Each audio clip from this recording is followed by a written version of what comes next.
Welcome to Eye on the Illini.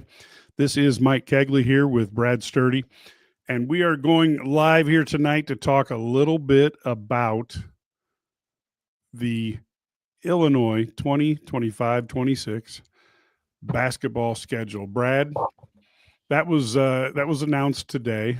Obviously, the Big Ten made a big song and dance, and had all sorts of celebrations around it. Um, I think they do a nice job of getting people to watch it and make it a big deal.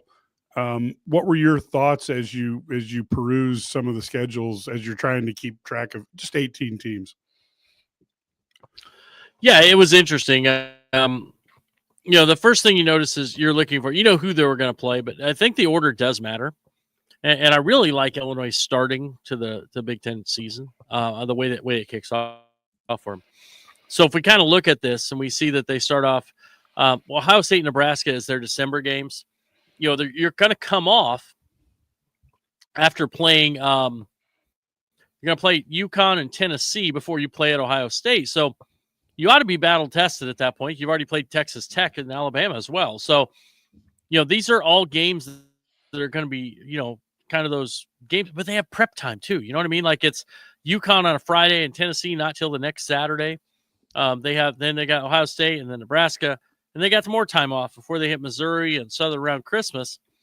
And so I like the way it starts off. The two December games are both obviously Ohio State's going to be they're going to be have some talent as they have had for a few years, but then they get Nebraska at home, and that's a game you should win.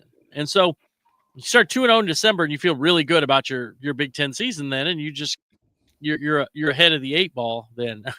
We always talk about being behind. They're ahead then, and then you start with Penn State, Rutgers, Iowa, Northwestern, Minnesota, Maryland before you play Purdue. So every one of those games, especially when you consider Maryland's at home, Minnesota at home, Rutgers at home, at Penn State, a Northwestern team that lost a ton, Penn State team lost a ton, an Iowa team that's Drake East. I mean, these are all games that, Iowa used to be a really tough team to play, but that was before Caitlin Clark made everybody go to girls' games and nobody went to our women's games. Nobody went to the men's games anymore. So, as I love the schedule, the way it breaks down for Illinois, to have a legit shot at having a 7-1 or 8-0 start in Big Ten play. If that happens, now you put yourself in a great position to possibly win the league in the second half. Yeah, I think it's very positive. And you only play Purdue once. Now, you'd prefer it was at University of Illinois, but you're in a position there where if you can come out of the first half of Big Ten games sitting with 1 or 2 losses, you've got to like your positioning for the back half of the year. And you've talked about the importance of getting a 1 through 4 seed. Maybe you can kind of hit that again, because if Illinois could consistently get a 1 through 4 seed, that's where this seems like the springboard to the Final Four really starts. Yeah, no question. And so, you look at, here's the other part about this, and this is a big part of what you're looking for, why you want to be a top 4 seed, especially Illinois. Because if you look at the preliminary sites, first and second round, you could be in St. Louis and then Chicago, and then, then the Final Four, which is, but let's think. St. Louis, Chicago, and then the Final Four is in Indianapolis. Wow. I mean, I think we've been on a similar tour before in 2005. It was different order, but you get the drift. Can't ask for a much better route if that could happen. So you want to be in one of those protected seeds and get an opportunity to play St. Louis, Chicago, and Indianapolis. It was Indianapolis, Chicago, and St. Louis in 2005, but the principle is still the same for the Illini. Now, so that's why you want to get that protected seed. And to do that, you're going to have to do well in Big Ten play. I mean, I think this team could easily get 14-plus Big Ten wins with the schedule, the way it breaks down. And you mentioned playing, you'd rather play Purdue at home. And I agree with that to one extent. If you're going to lose to them, you'd rather it be one of your road games. Yeah. And then you beat everybody else. You know what I mean? Because conceivably, Purdue would be favored against almost everybody in the Big Ten, I think. Maybe not at Michigan or at Illinois. Maybe they wouldn't be at Michigan State. I don't know. There's a few places, but they're probably going to be favored in every other game if they play. You know what I mean? So this is if you're going to lose one, lose that one, and then kind of go from there, and then you win your other games. And I think if they win their home games, they've got doubles with Maryland, Northwestern, and Nebraska. Maryland has new coach in Buzz Williams. I think Buzz is a really good coach, but they lost a ton of guys from last year. And, they had some guys in, obviously the portal, but it's a new team. Maryland's been a house of horrors for Illinois, but Yes. Maybe they can find a way different. Maybe Buzz Williams is the allow Illinois to win that game. But Nebraska lost a ton from last year, and they melted down. I know they won the Crown tournament in the postseason. They lost their last 5 games of the regular season and missed the Big Ten tournament. Yeah. Of course, that can't happen this year. I think going to 18. And I'm interesting to see the Big Ten tournament schedule. I actually like that going to 18. It never made any sense to me to go from an even number to an odd number. It's like, let's see, we could draw brackets with 18 that actually makes sense, or we could make it really weird and do 15. Let's go with that. Yeah, how's it going to work? I'm trying to figure out how it's going to work. Are you going to play 2 games on Tuesday? Be like remember the Big East when Georgetown made that run all the way through. Yeah, you started, what was it, but Tuesday? I don't think I've ever seen but they ended on Saturday. Has there ever been a 6-day tournament? Well, this should be it. Yeah, I mean, or else you're going to have to play like 6 games the first day, start at 8 a.m. so we can get them all in. Let's go early on Wednesday. We're going to have 6 games. Look, let's face it. If you can play 2 more games in an evening, there's going to be people like me and you who are like, okay, I'll watch it. It's basketball. I'll watch. It's on. It's basketball. Yeah. Big Ten tournament, right? So yeah, I know. Oh, exactly. I mean, there's going to be. It's conceivable. We saw this last year. It's conceivable. You're 15, 16, 17, and 18 teams, and maybe they have the play in on Tuesday. I haven't actually seen this, and maybe somebody's got a bracket out there. I've seen a bracket. It had 16 teams. I'm like, I think there's 18, but. So if you set this up and you have the 2 play-in games, let's say on Tuesday, and then 4 games Wednesday, Thursday, Friday, Saturday, you're going to sell more tickets, right? It's more revenue. It's another day. But I really think that last year Nebraska was literally on the bubble. If they'd have won 1 more game, you could have a 15 seed who's literally on the conference bubble to make the NCAA tournament with a couple wins. Yeah. It's really wild when you think about the 15 seed because it's going to be because the NCAA tournament doesn't go by seeding, right? I mean, by the Big Ten seeding, because they could have a 4-way tie at 13th or 12th or whatever, and then that team, one of those teams, could have like a couple really good non-conference wins. So you could actually have a 15 seed playing an 18 seed to not get a bad loss potentially, and then they got to win the next game to get a quality win to finally get in the dance. So it's really, I don't know, it should be fun, and the reality is nobody's winning 6 games in 6 days. I don't think it's realistic. It's because you're a 15 to 18 seed. But man, that'd be fun to watch. See somebody do it. It'll create some storylines possibly. Oh, it would definitely create some storylines. And I still think if you're going to have a tournament, you got to have everybody for a conference level tournament. So I know some people will just roll their eyes, but I do think it's good. And maybe in the future you do some play-in games and you cut down your if you get up with 24 teams or something, then you figure out something different. But I think it gives everybody that shot. And like you said, nobody wants to lose to the 18th team in the Big Ten, because that could that could be disastrous for you.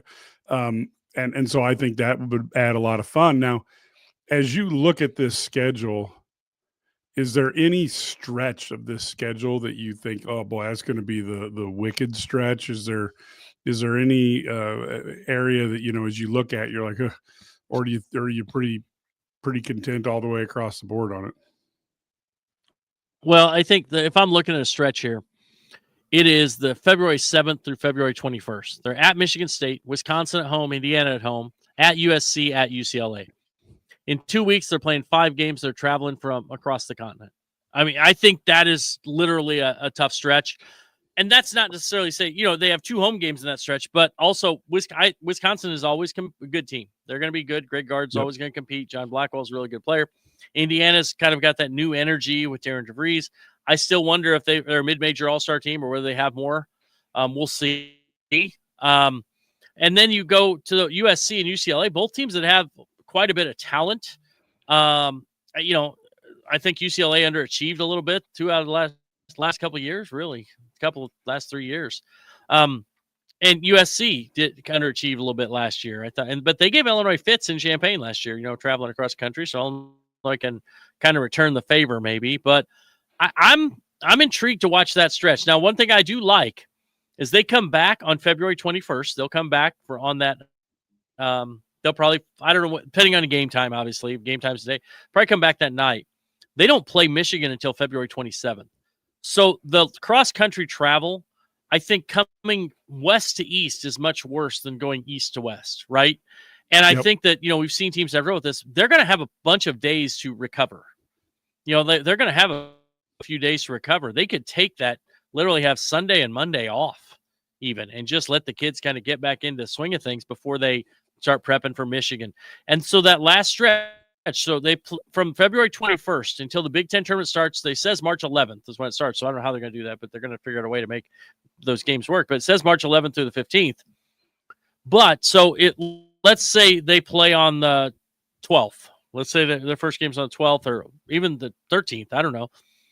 They would only play 3 games in what amounts to 3 weeks there. So you have 3 games in 3 weeks to end the season. And I think that's really intriguing because that's the time when they can really get healthy, get their legs fresh. And so I like the finish too. I mean, after that 7th to 21st, although you are playing a really good Michigan team, a good Oregon team, and at Maryland, where it's been a house of horrors, they could get hit by a chicken tender at any time. They, I like the way it's spaced out for them to be ready to go in Big Ten and NCAA tournament play. So I think it's a pretty good. I like the schedule. I really like the way it sets up for them. Underwood likes playing those short turnaround games, 2-day turnarounds. So yeah, I think it's a pretty good setup. You develop some consistency with their routine, and I always like that. Yeah, the 11th is a Wednesday, so that means be looking at. I think it's a Wednesday. That means they'll be looking at starting the tournament on a Wednesday. We'll see how they put all that together. If they would have to play 6 games on Wednesday, right, to get to that 14 bye. It'd be interesting. I don't know how do they do that. But we'll find out. They have 6 games, then yeah, we will. You are correct. We will find out at some point. They haven't told us yet. I didn't even know that. I knew they were voting on that. I'm surprised that it passed. It was either 15 or 18. The women chose to stay at 15. They made a really good point though. The bottom 3 teams that missed the Big Ten tournament combined to win 17 Big Ten games. The bottom 3 teams in the women's tournament that missed it combined to win 7. Yeah. Yeah, there's probably more stratification. You don't want to take a chance of getting a bad loss. Yeah, exactly. It's definitely more spread out. For sure. Yeah. So as I look at this, to me, the game that I'm, there's a lot of great games on here, but to me, that Michigan game is one. I'm very interested in how Michigan will look, out of the, as they start building out of the Juwan Howard era. And I like Illinois having the 6 days off. And I think, obviously, the interior Michigan will be able to put a lot of pressure on teams, but you do have the twins at Illinois that might be able to cause some problems. So I just think that looks like a really nice matchup, one that'll be intriguing. Yeah, there's going to be lots of storylines there. Obviously, Morez Johnson returning to Champaign. Yep. Michigan has lost to Illinois 9 times in a row. Brad Underwood, they've got the, Dust. And here's the thing. He's also beaten Dusty May twice in a row because they beat him last year by a bajillion. Last 3 wins against Michigan are by combined 64 points over the past 2 seasons. They kind of owned them. But then, which is obviously doesn't mean anything this year, but it kind of sees maybe Brad Underwood just has that. It's like Maryland and Illinois, but the other way, right? And then, but I also say that the other thing about this, they also beat Dusty May when he was with Florida Atlantic, and then with Michigan last year. So yep. I don't know. He's gonna have to, got to if you're going to come for the king, I guess you better, bring it. So, and right now, I think Matt Painter, Tom Izzo, and Brad Underwood have, and I don't want to, not to dismiss anything. I think Michigan's really got a chance to be really good, but those three programs, and you could maybe throw Greg Gard in there, although he hasn't had the postseason success yet, in a long time. But those guys have kind of, Painter and Izzo and Underwood have kind of separated themselves, I think, as the top three coaches in this league at the moment. Right. Mick Cronin has a good resume outside the Big Ten. He's had some, but he doesn't seem real happy about being at UCLA anymore. So he here's the thing. He mentioned last year, hey, I get up and get a drive down whatever, Sunset Drive or whatever it is in Los Angeles every day to go to work. Sunset Boulevard. And that's how I go to work. He was like talking how great it was to coach at UCLA. And then the minute they had some adversity, he complained about the travel. I got to come across the country. It's not fair. It's like, I love it, except when I don't love it. So it's always interesting. But yeah, I think the NIL's got to be harder, though. West too. I think his lack of NIL is probably the most painful thing for Mick out there. Sure. So, folks, well, let's be honest. LA is a pro sports town. You know what I mean? So you're competing with pro sports. It's a different animal, right? Yeah, it's a different animal. That's why Illinois, has challenges up in Chicago. You got to deal with the Bears and the Bulls and the Cubs and the Sox and the Blackhawks and whatever else. The Sox? Yeah, the Sox, Mike? Yeah. Sox. I get paid $2. I remember when they were good. I remember they were good. Those 2 years. Oh, by the way, Brad, you know what? Yeah. Delete Me makes it quick, easy, and safe to remove your personal data online at a time when surveillance and data breaches are common enough to make everybody vulnerable. Well, data brokers are out there, and they get your name, your contact info, social security number, home address, even information, Brad, about your family members could all be compiled by data brokers who then sell it online. Well, have you ever been a victim of identity theft, harassment, doxing? If you haven't, you may know somebody who has, and Delete Me can help. Take control of your data. Keep your private life private by signing up for Delete Me. Now at a special discount for Eye on the Illini listeners. Today you get 20% off your Delete Me plan by texting HIT to 64000. The only way to get 20% off is to text HIT to 64,000. That's HIT to 64000. Message and data rates may apply. So, Brad, as we go on to this, there's a couple teams that I'm a little bit nervous about. I'm just not certain what to expect from Ohio State. They have been, and obviously now, it's been this way for a few years, but their roster to me always seems better than their results at the end of the year when you look at it. And then the other team is everybody wants to bury Tom Izzo every year. And Tom Izzo refuses to be buried, or he's a vampire. I'm not certain which. Of those two teams, what do you think of those two teams here at this early juncture? Ohio State's interesting. Again, they've had talent. There's no question they've always had talent. I do think they're good, but I just don't. There's something they're missing, and I don't know what it is. I can't tell you this, that, or the other, but it seems like they're missing something to get over the hump. So I mean, they're fine. Michigan State to me is I feel like sometimes we've been shoveling on Tom Izzo, right? The dirt, right? But he keeps coming back. But I feel like they aren't at the level that they were, if that makes sense. They're still good. I mean, did they go to the Elite Eight last year? Is that right? Yeah, I'd have to look. I mean, I try to blank them out. But I know, but what I'm saying is they obviously, I think they, it's I don't know. I wonder how good, they have a lot of talent. They lost to Auburn in the Elite Eight. They did. So, but they lose a couple guys, but they bring back some good talent. They've got some nice recruits. I mean, they could be good. Jeremy Fears is going to be a key guy for them at the point guard. They tell me Cohen Carr has really just blown up and become a more complete player. I can believe that. Which says the freak athlete is they, you just wonder, like, they don't have, Booker as that, he's gone, but he never really amounted to what he should have been. They don't really look like they have a crazy, but they're going to guard, they're going to be physical. Do they have the offensive firepower to be, an elite team? So we'll see. But yeah, I can see where it's shared. The one thing I like is that, even if you play at Michigan State, I mean, that's going to be a tough place to win. You know how that is. Yeah. I mean, Yep.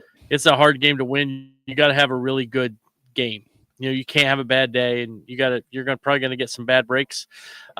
This year, Stojakovic will be in foul trouble before the game starts, much like Kasparis was last year. So, but I do think, they're competitive. I still think that, and I've gone up and down this. I think Purdue, I think Michigan, another team that UCLA is another team that really intrigues me with their talent, even if they maybe they haven't done it. But I think that Illinois is right there with Michigan State, and I think those are the top teams in the league. Oregon is usually solid. We'll see. I think Wisconsin is going to compete. Those are all NCAA tournament teams. Who steps up, though? You know what? You know what team that I'm intrigued by, Mike, is Rutgers. And not that they're going to be great. They had 2 top 5 picks last year in the NBA draft, right? Yes. Did Bailey end up going 5th, or would he drop a little bit? But regardless, right? Okay, 2 top 10 picks, whatever I don't remember exactly, but I know Dylan Harper went 2nd. But Rutgers, Steve Peichel has never had that level of talent on a team, and he doesn't want. But he wasn't able to ever. No, I really don't think he does. I think he likes having these guys that are going to be physical and tough, and they're going to guard you, and they're going to be older, and they're going to. I think that they might be actually better than they were last year, even if they're not near as talented, because they're going to be rougher, more physical, and they're going to be a little tougher, right? I mean, so they're going to be that team that kind of will hit you in the mouth at Jersey Mike's Arena and their Piscataway, especially because that is a tough place to play. Illinois doesn't have to go there, but it'll be interesting. And then I have no idea what to expect from Indiana and Iowa. I really don't. They're just so brand new. Yep. Yeah, and you don't know exactly. I mean, you kind of have assumptions on how the coach is going to coach them, but you got a whole new mix of players, and Indiana seems to be at least getting away from a team that can't shoot at all. That Mike Woodson seemed to have such faith in every single year that he kept reconstructing the same team. I just didn't get it. I mean, clearly the guy's a smart dude. He's coached very, very effectively in the NBA, but he just could not understand that you have to be able to shoot 3-pointers. He was still living in the 80s when you throw it in the big guy, let him work. Throw it in the big guy, let him work. It's just different world. Yeah, that was. So if you had to pick now. Oh, well, one other thing, I almost think part of the difference of Michigan State, maybe they aren't as good as they used to be, but I also think that the emergence of Illinois again and Purdue being at very high levels has made it harder on Michigan State. There was a few years there where I don't know, they didn't just, Wisconsin maybe was the only team that seemed like they could really compete on their level. Now you got a couple teams, plus Wisconsin's still pretty tough, plus UCLA's around. But if you had to pick, who would your 1, 2, 3 be for this? Now, obviously, this is the way too early thing, but if you had to pick here before we really know what the hell we're talking about, what would you say? I'm going to go with Purdue. I think they go maybe 16 or 4, 17 and 3, something like that. Michigan maybe 15-5, Illinois 14-6, something like that. That's what I'm thinking right now. Okay. Just looking at the games and the schedule. So that's those would be my top 3. Okay, and of course, as we know, all you need is a freshman to surprise and be that extra factor that people didn't think about, or you get the transfer who elevates their game from where they used to be, or you get a guy who's re-energized by playing with his twin brother. You never know what can get these guys to play at a different level. And you look at Illinois, and we talk about you talk about the Illini a lot, obviously on the website and different things. they do have an intriguing mix, especially with Mahalo and Petrovic. When you add him in the a mix, 42-year-old point guard. he's a. I played with him back in You junior realize high. Hollywood's going to buddies. look at him. Somebody from Hollywood is going to go, we got about 14 roles for this dude. He's going to be. Dude, did he not look? Hey, that picture they released of him, did he not look like Belushi on the Wheaties box with the cigarette after he? That's what I'm saying. You could actually. I mean, like get him. I'm waiting for him to have a cigarette. And then again, like, Underwood next summer, Underwood's going to be gone for a week, and then we're going to find out that he plays some sort of Russian criminal in the next Mission Impossible. He'll be the Russian guy who runs the whole organization. And who is that? Well, that's Brad Underwood. Wow, he looks like a real Russian. Mission all because Impossible. of one picture. Illini, they had Rogue Nation. Now they got Illini Nation. So they with Jeff and O behind him. Those are big dudes. Jeff and O are big guys. They can. Yeah, but Jeff's got to lose the glasses. It's intriguing. Jeff looks too nice in the glasses. He's got to go with contacts. Yeah, you got to take the glasses off, go some contacts. Yeah, because he's going to be a bad. If you're going to play a bad guy, maybe you should get some red contacts to make his eyes red. Yeah, a little feral, look. Yeah, that'd be good. So I'll let him. I'm gonna have to tell him that. No, but so as we kind of look, but I only got with Petrovic, you can get in the paint all the time. You got a Boswell who really came on at the end of last year, elite defender on the perimeter. Stojakovic is such a dynamic offensive player, and then you have Tomislav, who was, arguably coming back. You look at him as maybe being your best player, coming in as a center. Multiple options with Big Z. They're going to play together some, but even when you take Tomislav out, knowing you have another 7-2 guy or 7-3 guy who can block shots is a nice luxury. You got Merkovic. Keaton Wagler, we've heard rave reviews about him and the way he's playing in the offseason. Ben Humrickhouse, we haven't, he's coming off the bench likely. Jake Davis is slimmed down so he can play more wing. You got a dynamic point guard, Brandon Lee, who's another kid who's a winner. Coming in as a freshman, his dad won a lot, won a national title. So maybe he's trying to match him, So there's just a lot of, they have some really intriguing pieces and they can go a lot of different directions in the way they play. Even without, obviously the injury to Ty Rodgers is hurts because even if Ty's not a great offensive player, he is a good connector and he's a guy who can really guard. And he can rebound and he plays with energy. And so that's a loss. But at the same time, they do have a lot of pieces who can kind of fill some voids there that they miss until Ty is able to play again.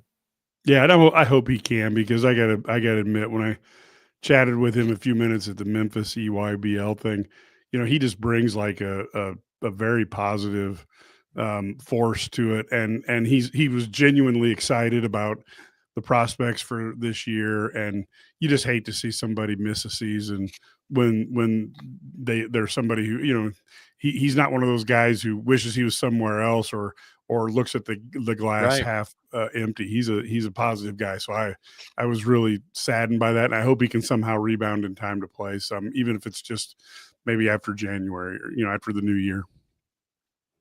Yeah, that would be nice. That'd be a good infusion of energy, right, and talent and athleticism at that point in the year. So we'll kind of see how that goes. How he does that. But yeah, I think there's a lot of pieces. They're going to be intriguing, and how they mesh together. I was talking to Brad the other day at Saturday at the football game, and he's just chomping at the bit. Brad Underwood, that is, not myself. I was not talking to myself. Maybe I was, but not at this time. So anyway, Brad Underwood said, he's really chomping at the bit to get going with these guys. Right now, they're practicing 4 hours a week on the court with the coaches, and then they have 4 hours in the weight room with Fletch, and that's all they can do. Now, that doesn't mean they're only in the gym 4 hours, because these dudes are in there scrimmaging and working on their own all the time, right? And they get their charts charted by the NOAA thing, and they know exactly how many they're making, missing, whatever. But he really wants to get that, and we're just a few weeks away from getting it rolling with the full bore practice and game 20 hours a week, and I think they're excited. Yeah, this is going to be a great season. So as we look to kind of wrap this up a little bit, folks, if you enjoy this type of information, Brad's been covering the basketball team longer than just about anybody outside of Lauren Tate. And certainly Illini guys has been I will very, not catch Lauren Tate. yeah. I will not catch Lauren Tate. I don't think anybody will catch Lauren. Lauren is the No. if you want to know anything about the Indiana Illinois, the last matchup where they played together 75 years ago in 1950 in Champaign, I am willing to put money that Lauren Tate was at the game, and I'm not joking about that. He was 18. He may have been an Illinois student. Who knows?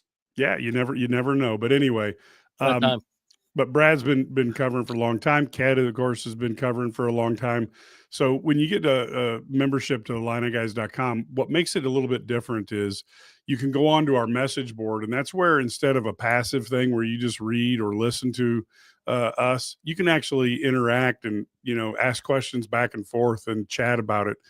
We have a lot of people who do that all the time. Plus, there's a huge network of people who get to know each other online, just go back and forth on the message boards on subjects Illini. Plus, then you add just about any other sport, and people will talk about it. So that's a lot of fun. Please try to join IlliniGuys.com. 27 cents a day, $99 a year, and certainly we would love that. And of course, those members are basically helping us get the dollars we need so that we can go out and cover the team. Brad's got to go fly to New York. We send Matt all over the country for football and basketball. And we love to have the ability to cover those games where we can be there and give you the best news possible. One other thing, folks, this week we will be doing our halftime live at the game, and we'll be talking about Indiana versus Illinois at the half. Tune on YouTube. You'll be able to get Illini Guys YouTube. And after the game, we do our post-game show, which is on STL Sports Central. And the other thing is we will also have, for the first time ever, the Illini Guys pregame show that will kick off at 6 p.m., just 30 minutes before the game. That way you don't have to be sitting there watching a college football game that's leading into it that you don't really care about. You get some Illini talk, and that is something that will be fun. That'll be on our YouTube channel. And you can also catch our stuff on our Illini Guys Twitter page as well. So there's a lot of ways to get a hold of that. We'd love it if you are watching us to give us a like and a share, and go ahead and follow us, because that helps us as well as we try to build what we do and try to get it better so that we can keep you better informed. Brad, any last minute words here before we head out of here? And of course, we will all be back at numerous times during the evening on the Illinois versus Indiana game. Yeah, I'm excited about this matchup. You got two top 20 teams. This is a huge matchup for both teams. I think it solidifies, Indiana and Illinois, as Illinois has already got the win at Duke, which is obviously a good win. But this really could spring some momentum and make this team, the winner of this game, moves into like legitimate college football playoff like possibility. Like, I mean, they're going to be mocked into that playoff consistently by winning this game. Because when you look at the rest of their schedule, obviously USC's tough. Purdue gives Illinois fits. You got Ohio State. But other than Ohio State, you're probably going to be favored in every game the rest of the way for Illinois. Or Indiana, they have a couple. But, I mean, if they lose this game, it's probably going to be hard for them to get better than 9-3, 10-2. You know what I mean? So, the opportunity is there for one of these teams. Whoever takes it by the horns here and gets this win on Saturday, it's huge. And, for that, we got a big visit weekend for basketball and football on the 27th against USC. It should be a blast. Yeah, and I keep thinking, this new Big Ten, Illinois will have multiple tough games. You got USC is going to be tough. Ohio State's going to be tough. Traveling at Washington, people forget about, but go ahead and check their record out at home over the last 20 years. That's a tough game. And then if Illinois can get through that stretch, they could have some opportunities where they just have to watch out for the letdown. Of course, we'll be there for the whole thing. Yep. Please go ahead and watch us and follow along with us. We're longtime Illini fans who also have had the distinct pleasure of being able to cover the team for a number of years as well. So with that, folks, we will be back on Saturday, 6 o'clock Central. We'll have a half-hour show right before the game, and we would love to have as many of you tune in as possible, so please go ahead and do that, and then we'll wait and see who else starts trying to do that same thing before games. That'll be fun to watch the little as the dominoes fall and different people try to decide to do what we do. But we are looking forward to talking about the game and having a fantastic time with Illini fans. Until next time, folks, go Illini.